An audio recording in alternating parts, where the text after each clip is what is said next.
pressure you need me to back up, just throw your hand up, and I can address that. Or we can, if it's a deep dive type question, we'll wait until after class, and then we'll address that stuff, okay? All right, so turf grass, right? Turf grass, either love it or you hate it, seems to be the thing right now, right? It's not going anywhere. It's not going away. No matter what we do, it's not going away. But is turf grass the enemy? Is it really the enemy? It's not. It is really not. The enemy is how we take care of turf grass. We are the enemy of that. We overwater it, we overmow it, we over-fertilize it, we over everything turf grass. Okay? So we're going to talk about some ways to minimize that. But turf grass has a lot of environmental benefits. We call them ecosystem services. Okay? We're not going to attract a lot of pollinators with turf grass, although we do get some nesting pollinators in turf grass. But what we are going to get with turf grass is we're going to get filtration. We're going to get pollution filtration. We're going to get sound deadening type of impact from it. We're going to get a glare resistance from it, right? You stand out on a parking lot on a hot summer day, right, and you can't hardly even see. The glare is so bright. But if you stand in a field or on a lawn, you're not going to get that same impact. Okay? So and we're also going to get a lot of heat dissipation from it. How many of y'all either are active on artificial turf grass, have kids, grandkids that play sports on artificial turf grass, right? You realize how absolutely hot that gets, that surface gets. We have measured the temperature on artificial fields up to 190 degrees, okay? Turf grass generally doesn't get over 100 degrees because it is transpiring. It has moisture above it, right? So we're going to be better off with turf grass, with any type of grass. There's actually another interesting study going on right now, and this is why I want to go through this presentation, because I talk about everything other than what's on here. There's a study going on at College Station right now. It's a water quality study. But as part of this study, he's measuring a few other things. He has several different plots. He has a plot of St. Augustine grass that is sand-capped, a plot of St. Augustine grass grown on native soil, which is clay. He has an artificial turf grass plot, and then two landscaped plots, one on decomposed granite and the other with black mulch. And he measures the water quality that comes off of each of these plots after a rainfall. Okay? So obviously the sand-capped St. Augustine plot is the cleanest water that comes, the runoff water that comes off. It does the best filtration. Obviously, the worst quality is the artificial turf. There is no filtration whatsoever, right? The nitrates and pollutants go straight through it. So what do you think that does to our waterways when we have sports fields and we have other things on there, right? There's no benefit to it whatsoever. The other interesting thing, though, is he also measures the air temperature above all of these plots. So obviously, right, we know that the artificial turf grass is the hottest plot. Okay, we just talked about that. What do you think the next hottest plot would be? The black mulch plot. That was hotter than any of the turf grass plots. Hotter than the decomposed granite plot. Okay, so we're still better off with turf grass if we're looking for a temperature abatement situation. Right now, I'm not saying we need to carpet the world with turf grass, right? We need to be smart with it, we need to be practical with it, but it does have its benefits. So when we're talking about landscapes, everything we do makes a difference, right? All of our decisions make a difference, no matter how big or how small those decisions are, okay? From our fertilizer practices to our plant selection, to our irrigation practices, right? We know that we need to be plant appropriate, right? Especially in this part of Texas. We can't grow something here that you would normally grow in East Texas, right? It's just not practical for that, right? We're also not going to grow anything here that you might grow in El Paso because we may just get a little bit too much rainfall for that one particular type of plant. But we can do pretty well here. There's a lot of options that will do great in this area. So we want to pay attention to those things. We don't want things that we have to water too much. We don't want things we want to fertilize to make them grow, okay? And we want a little bit of biodiversity, okay? I live up in the Dallas area. There's a community near where I live. I live in the town of Grapevine, which is another little tourist destination, so we get lots of people coming for festivals and things, and we just avoid the downtown area, like I'm sure many of y'all do. But there's a community called South Lake that's near there. It's a very affluent community, and for years and years and years and years, they planted knockout roses. They had knockout roses up and down the medians. They had knockout roses everywhere, right? What did they get? Rose-rosette disease. How many of y'all heard of rose-rosette disease? No hands. Well, it's terrible. It is a drug disease. It actually hits knockout rose more effective than any other plant, right? It makes it look very ugly, very just poorly grown. It's very unsightly disease. But it hit South Lake so bad because they had so many. They had almost a monoculture of these knockout roses. So millions and millions of dollars later to remove all of the knockout roses and to replant with other more practical plants that were better. But what did I see the other day? I saw somebody planting knockout roses. Okay, all right, so let's talk about this slide for a second. This is the issue with turf grass, okay? How many times do we see this? All the time, right? We see it very regularly, okay?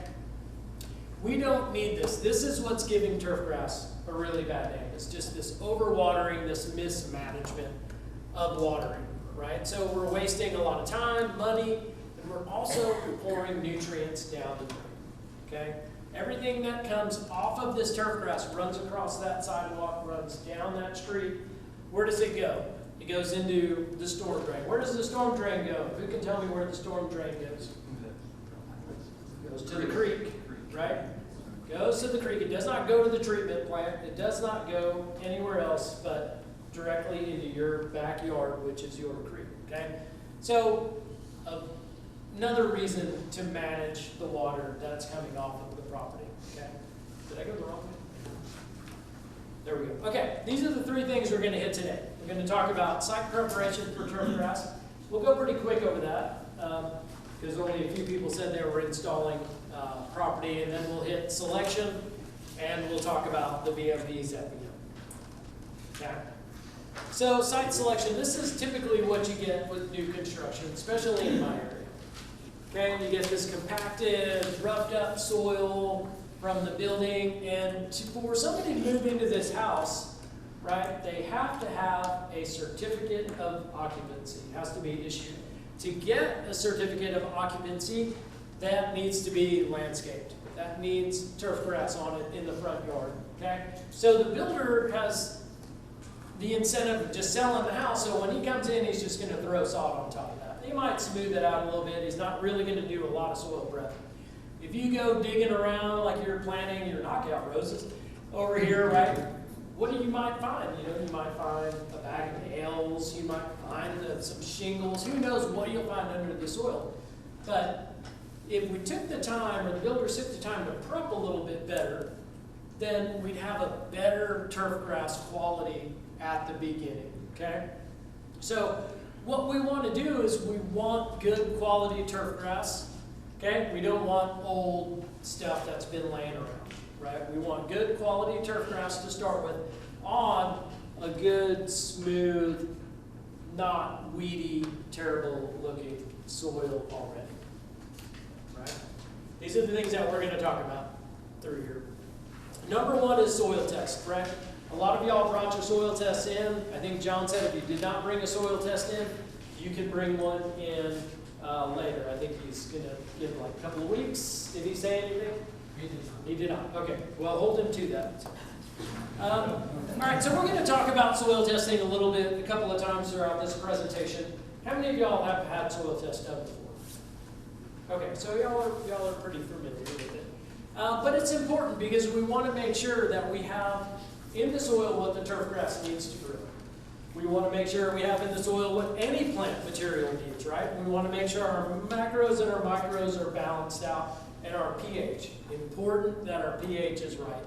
Because if our pH is off, we're not going to have good growth of turf grass, and it's really, really difficult to adjust the pH in this area. Right? So if our pH is off, we want to think about something else, doing something different other than turf grass. Okay? Again, we want our plant bed prepared appropriately.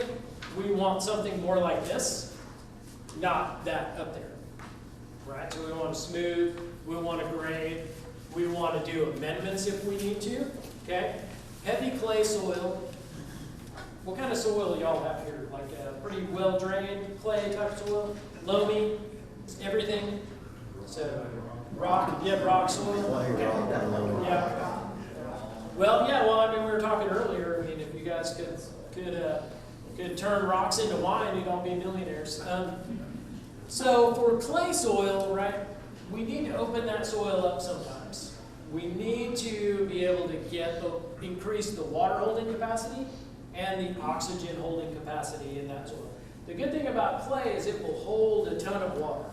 The bad thing is it's hard to get the water into it, okay? And there are some other issues with clay. But if we're starting from the beginning, right, we can use amendments easily. We can do expanded shale. Anybody heard of expanded shale? In here, for a couple of hands. So expanded shale, I think there's another slide on that in here maybe, but it's like a little small dust that's wetted and then put in a kiln and fired until it becomes like a porous rock. It's really lightweight, has a lot of pores in it. If you incorporate this into the top few inches of soil for your clay soil, right, you have increased your water holding capacity and your oxygenation tenfold. A lot of sports fields, golf courses, and those kind of things will do this in heavy clay soil situations, right? We did a little study where we tried to use a finer expanded shale product called J-Pile from Arcosa. We did a study where we tried to use it as a top dress to work it down into the soil, and it was still just too big. It just wouldn't go down. Your next best friend is compost. Compost you can use as a top dressing. You can build the soil up using compost as a top dressing on top of an existing lawn. You can put it into soil when you're establishing a new lawn or doing the soil. You can put it in your vegetable beds, your garden beds. Compost is just a great material all the way around. And we'll talk more about that when we get into the nutrient section. All right, so and then we want rooting depth. This is what we want, okay? This is why we're doing these improvements to the soil. We want these roots to get down deep into the soil. When the roots are deeper in the soil, they're going to be able to access more moisture. The moisture, the clay soil or any soil really is like a sponge. Okay? If you take a sponge and you're washing your car and your sponge is full of water and you throw it down on the sidewalk, right? The top layer is going to start to dry out first, and it's going to dry out from the top down to the bottom. So if we have moisture down here in the bottom of our clay sponge, right, then the roots are going to go down there and they're going to go after that moisture. That's going to extend the period of time that we need between waterings to manage our turf grass. A golf course, right, and I had this discussion with a friend of mine the other day. This guy was telling me that he aerates once a month and he waters almost constantly. And I asked him why he did that, and he said, because golf course do it. And I was like, well, how many times are you or 100 people walking across your lawn or driving a golf cart across your lawn? Right? Never. Never. He has a lawn. He does not have a golf course for a lawn. Right? So what golf courses do is they manage these turf grasses so delicately, right? They've created what I like to call a codependent turf baby, right? The minute they stop giving that grass what it needs, which is water, nutrients, and mowing, it's going to respond. It's going to react negatively, right? We don't need that for a home lawn, so we want deep roots. We want to do everything we can to make sure that our soil is not compacted, is open, and is accepting a good rooting depth, which we'll also talk about how to get those roots deep when we get into the management section. And then irrigation, okay? Irrigation is important. How many have an automatic irrigation system in here? Okay, a few people. Right, so this is a big deal, especially in the more urban areas. Almost every house that is built today has an irrigation system. Automatic underground irrigation system. In my area, every house is mandatory to have one in the front and the back. So a new homeowner buys a house, right? The builder put in the landscape, he put the irrigation system on establishment schedule, which is like once every other day watering. The homeowner gets that first bill, right? And panics. They go into panic mode because it's ginormous, it's a huge bill, right? So they figure out where the irrigation controller is because nobody told them that they had that. They turn it off and then they forget about it. And then the plant material starts to suffer, right? And now they don't know what to do, right? Now they don't know what to do, they're in bad shape. There are rules in the state of Texas for irrigation work, like for you to talk about irrigation, consult on irrigation, work on irrigation, install irrigation, do anything with irrigation, you are supposed to be a licensed irrigator in the state of Texas. So unless you're working on your own system, then you don't have to be a licensed irrigator. So, and part of those rules do say that when a system is installed, the plans for that irrigation system need to be given to the homeowner. A walkthrough of that irrigation system needs to be done with the homeowner, right? Does either of those happen? No. So it's important. But for those of you that do have an irrigation system or want to put one in, make sure that if you're putting one in, it's a licensed irrigator that's doing the work. And for those of you that do have one, just run it every once in a while and look at it, right? I mean, run it in August when it's hot and you want to stand outside and get cooled down or whatever. But it's really important that we look at it and we know that it's working appropriately, right? That, because they use a lot of water and they are problematic at times. Okay? Any questions on any of that? All right. Let's talk about turf grass. This is a picture, although it's kind of fuzzy. Is it fuzzy for y'all or is it just me? No, it's fuzzy. All right. So this is a picture actually of the turf grass plots that we have at the Dallas Center. We have tons of different turf grass plots. We grow a lot of varieties. Turf grass is an interesting thing, okay? Right, so we have tons of it. Like I said before, it's not going anywhere. It is probably the most widely grown crop in the state of Texas. We have so many sod farms in Texas, it's incredible. I have no idea how many sod farms that we actually do have. But when we're looking for turf grass, there are certain criteria we're looking for, okay? We're looking for something that's probably going to be heat and drought tolerant, right? That's probably the number one thing we need. We need something that's going to not use a lot of water. We want something that is going to meet our desired use. Okay, are we going to play soccer on it? Or are we just going to look at it?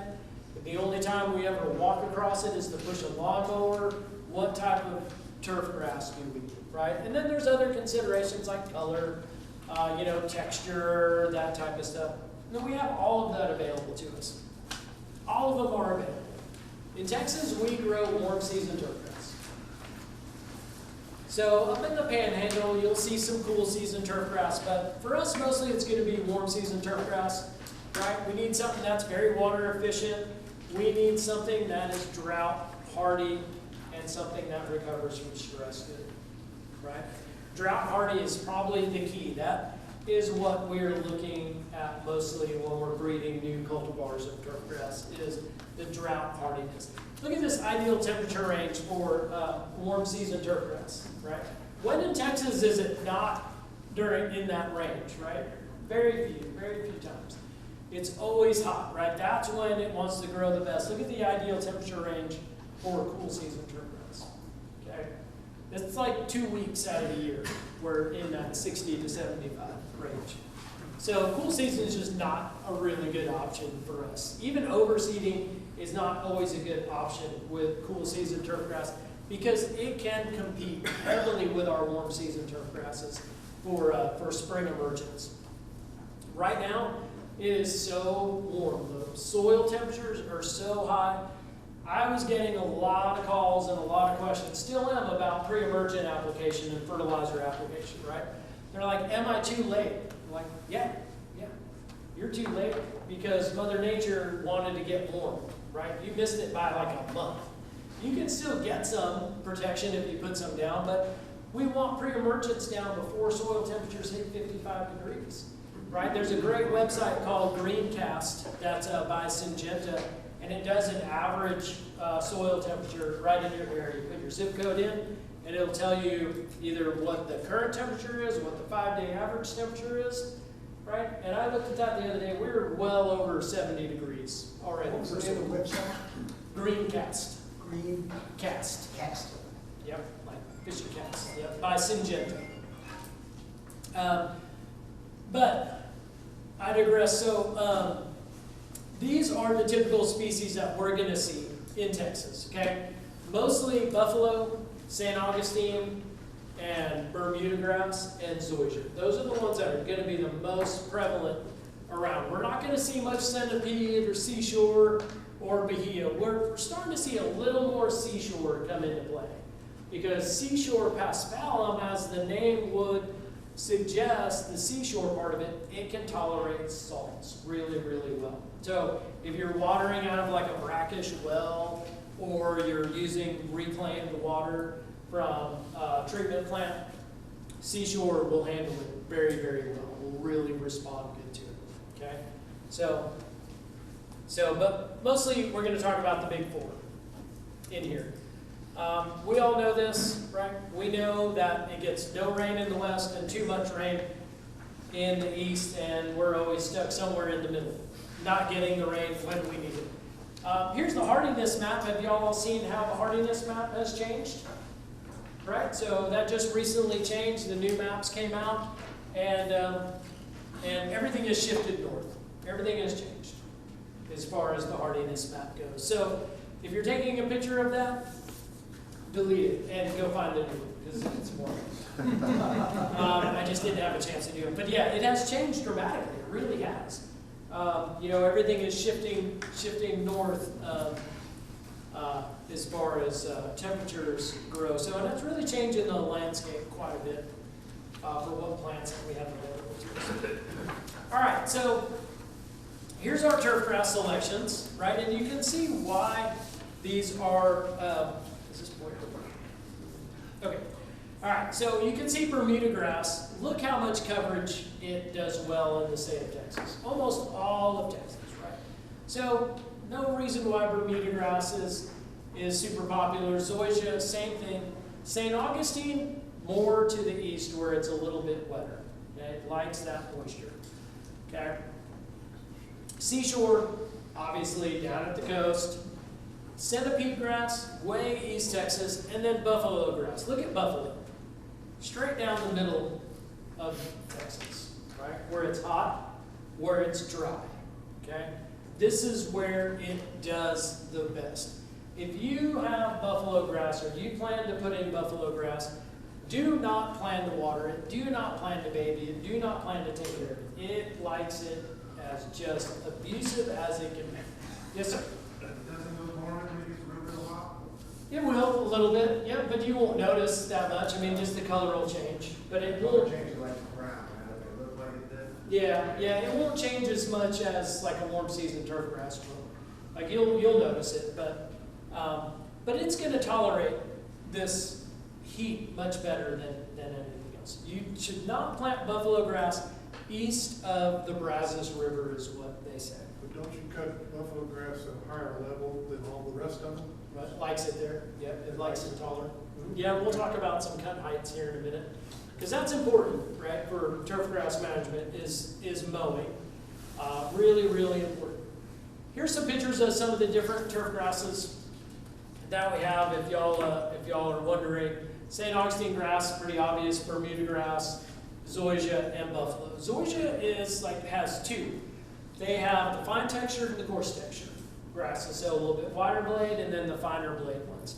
And they are all very, very mixed in here with lots of different varieties for anything and everything you want. But what's kind of interesting, and I'll point out here, the Bermuda grass, right, is the hybrid grasses that are available. And I think I have a picture of the difference between a common and a hybrid. But Latitude 36 is a fairly new one that's out. That's being used at Kyle Field on the by Texas A&M University right now. They went to Latitude 36 over what was very popular Tifway hybrid grass. Tahoma 31, if you guys watched the Super Bowl 2 years ago, you heard the commentators talking about the players slipping on the Tahoma 31 turf grass, right? It wasn't the Tahoma 31, that's actually one of the best sports field grasses that's available. It was the fact that they painted the grass because they were patching it together to get it to look good in time for television, right? So, because that field comes out of the stadium, and that's where it's watered and then rolled back into the stadium. And they were patching it together so they had different stages of turf grass growth, so they painted the field to make it look good for TV. That's why the players were slipping on that. And then Tif Tuff is probably the best one that's available right now.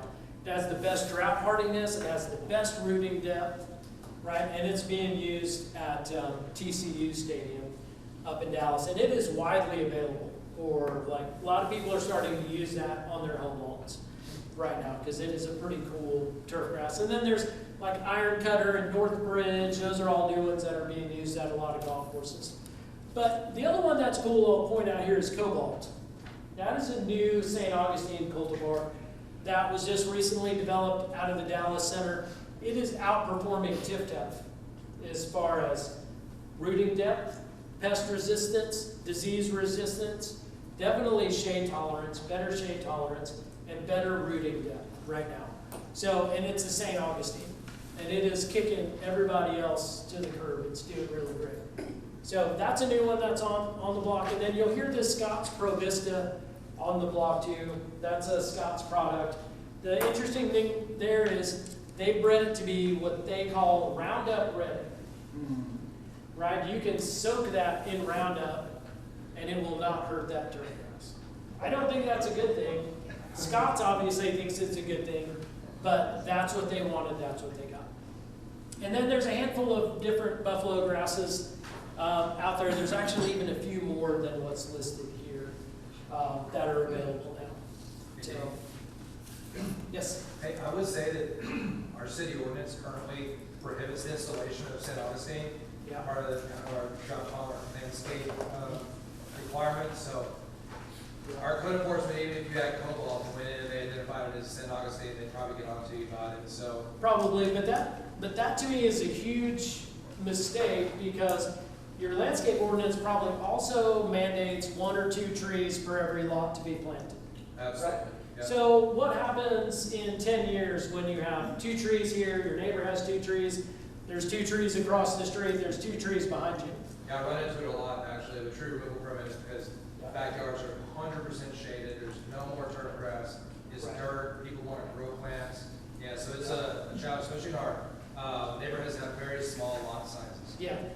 The only thing you're going to get to grow is St. Augustine in the shady conditions, right? Even with St. Augustine, you're going to need a good 6 hours of sunlight to really get a good stand of St. Augustine, right? But you're cutting yourself off at the knees by actually prohibiting any particular type of plant material. You can make recommendations for plant material, but what happens is you're not allowed to grow the plant that is actually the best situation. So homeowners chase that growth, right? They chase it with fertilizers, right? They try to build the soil. They go buy, pallets of Scott's Bonus S Turf Builder, right? Which it does nothing, right? It does nothing. It is all marketing hype. So that is not good for the environment when that's the situation, right? Right plant, right place. We talk about that all the time. All right, so these are the turf grasses, and these are the ones that they will not do good in this situation. They may do really well in these situations. won't really go through a lot of this, but you can see the shade, okay, 4 to 6 hours of light. You're not going to get buffalo, Bermuda grass, or centipede grass to grow in that low light. It's just not going to happen, okay? And you know why? Right? Simple photosynthesis. Simple plant photosynthesis. St. Augustine has a pretty wide blade on it, okay? That blade captures sunlight for photosynthesis. So it is able to photosynthesize a little bit better, or it's able to use what light it gets a little bit better, so therefore it performs a little better in the shade. It's recommended that you mow St. Augustine grass in the shade an inch higher than you normally would anywhere else, just so it can collect more photosynthesis to continue to grow. And then they all have disease problems, but most of these disease problems, okay, right, especially large patch, that is large patch, take-all, and gray leaf spot are probably the 3 biggest things that hit St. Augustine. Grass, right? Those are all really managed by reduced irrigation and reduced fertilizer inputs, right? Those are generally the causes of it. It's a fungal disease.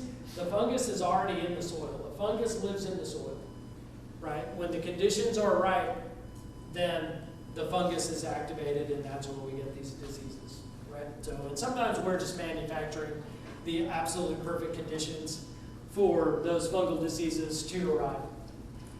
Okay, so this is from 2012. How many of y'all were here in 2011? Not that many people.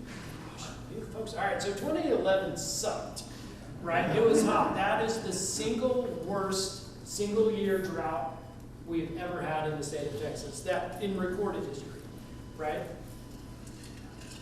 1950s was considered the drought of record. Actually started in 1947 and ended in 56. That was actually considered the drought of record, and really until 2011 came along, that drought was more impactful, more financially impactful, and more devastating. It was just 1 year.